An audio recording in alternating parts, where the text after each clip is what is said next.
So, Avatar is just a few weeks away from releasing, and our wonderful friend here, James Cameron, says that testosterone's a toxin that needs to be worked out of your system.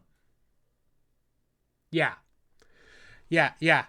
Testosterone is a toxin that you have to slowly work out of your system. Avatar: The Way of Water director James Cameron claims. Okay. Now, this article from Bounding Into Comics, yeah, it leads with that. He does go into some detail about this interview he did with a Hollywood Reporter. It was supposed to talk about the movie, and he only talked about the movie a little bit.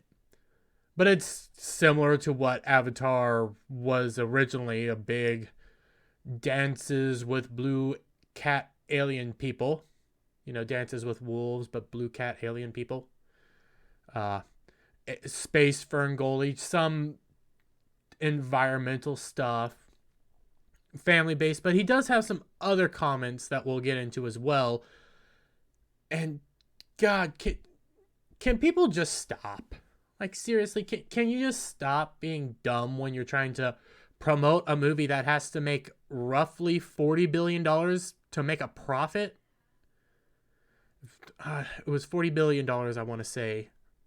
It has to make a lot of money. It has to be like the second largest movie in the world in history to make profit. And that's insane.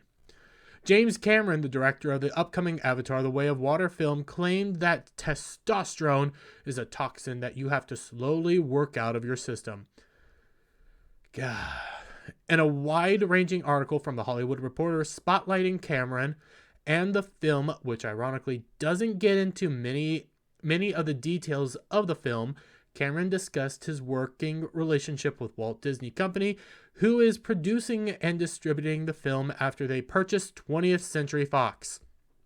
Cameron noted he hasn't had any big clashes with any of the Disney executives. Maybe it's still a honeymoon phase. I don't know. We'll see. If the movie doesn't make money, then maybe the honeymoon's over. I think the honeymoon's about to be over. I think they're going to come in. They're going to make you side with them. They're going to try to mass produce this thing, and it ain't going to be good. I do not see this movie making the amount of money it needs to make before it even breaks even. It can. There's a long shot to do this, but I don't see the hype for this movie. And we haven't had a movie like this that needs this big of a push in a long time. We are not in a economic situation right now to get to that point. And these quotes to help market your movie don't really help. The director would then contrast it with the previous interactions with executives at 20th Century Fox from previous films that he now claims that he would not do given his age. A lot of things I did earlier, I wouldn't do. Career-wise, and just risks that you take as a wild testosterone poisoned young man. So much soy. Now, he makes a point. When you get older, maybe you're not going to do some of the crazier risks that you do when you were younger. Maybe you're not going to be pushing back and fighting a studio as much. But at the same time, that means you're getting very sedentary, you're getting very lax, you're getting very complacent, and that can impact your movie. So is your movie gonna be is it gonna be what it needs to be to make this milestone and make all this money? He then added, I always think of testosterone as a toxin that you have to slowly work out of your system.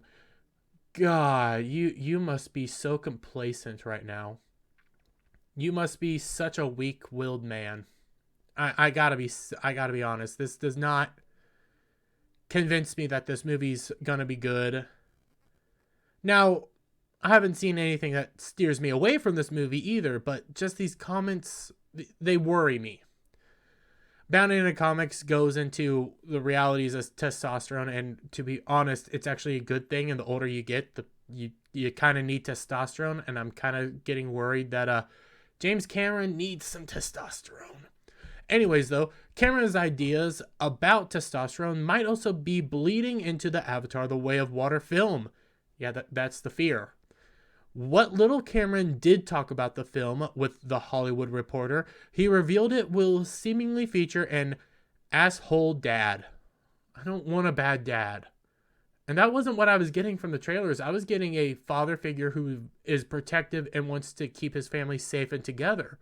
I wasn't getting this bad dad. He told the outlet, I thought I'm going to work out a lot of my stuff artistically that I've gone through as a parent of 5 kids. Oh my God. Quit using movies to be your therapeutic session. Okay, that's an artsy fartsy movie. This movie needs to make money. Okay? This is scaring. This should be terrifying Disney that they put so much money into this. The overreaching idea is the family is the fortress. It's our greatest weakness. I'd say I disagree with that. And our greatest strength.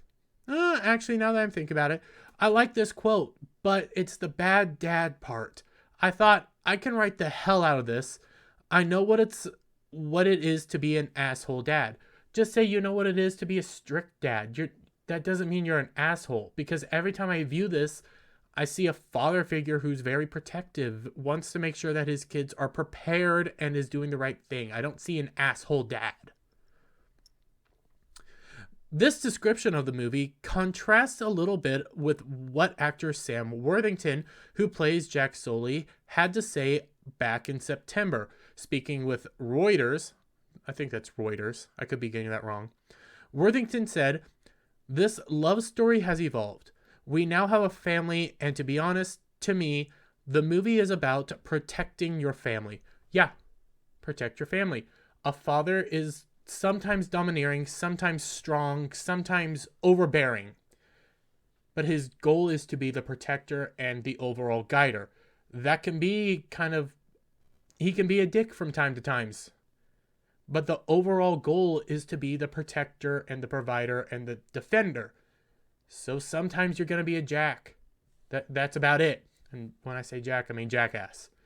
Sometimes you're going to be kind of a jerk, but you're supposed to be the overall hero. If this is a good dad story that's just coming off kind of dickish, that's fine.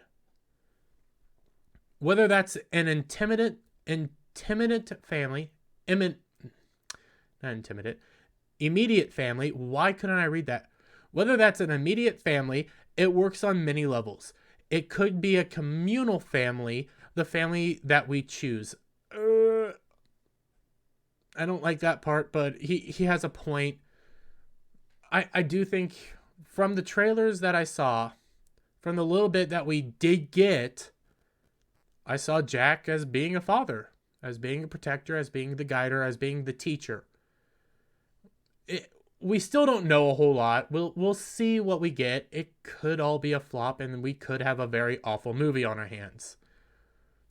Cameron previously told the Associated Press that the climate and the health of the planet was on his mind while making the film and its sequels. Of course. But from what he says, it's similar to Avatar 1. So this is basically, again, blue alien Ferngully, things of that nature, with supposedly a crappy dad, but maybe actually a good dad who's just domineering and more intimidating. Yeah? He said, very much so, even to the extent that I very strongly debated with myself and discussed with my wife whether I should stop filmmaking and work on the sustainability issues. But we managed to be able to do that in parallel with the filmmaking process. We're doing all of our sustainability efforts, I don't want to say as a side hustle, but in parallel. I put as much effort into that as I do the filmmaking. Okay. Who cares? How is this going to impact the film? How is pushing green energy propaganda going to impact the film. It was kind of your first film was honestly kind of boring. The only thing that actually got it going was this push for the 3D. It was very pretty, but it was kind of boring. Cameron went on to state, that said, the new Avatar films aren't any more like a lecture on climate or environmentalism than the first one was. So it's blue alien Ferngully. It's dances with blue alien cat people. It's Princess Mononoke with blue alien cat people. The first one was an adventure. It captured you at the level of character. At a level of storytelling, I think subtext is a useful way of looking at it. It's there, but it's not what's driving the story, and we kept that in mind with the new films. That's good. Okay, it's subtext. It's not a super big deal. It's not blatantly in your face. That's perfectly fine. Do your crazy environmentalist stuff, but have that be the background issue. Have the characters be your primary issue. Have the story be the primary issue. Have the environmentalist stuff be the background issue. That's all we've ever asked for. Just make the story good. The testosterone comments worry me. His idea that Jack Sully is a crappy dad worries me. I'm starting to think this movie isn't going to reach. I never even thought it was going to reach that around $4 billion total that it needs from the first place, but I don't think it's ever going to get there. We still have to wait and see, but you don't have the push of 3D to get there. It's just piggybacking off the last one. Again, it is a pretty movie, but we'll see.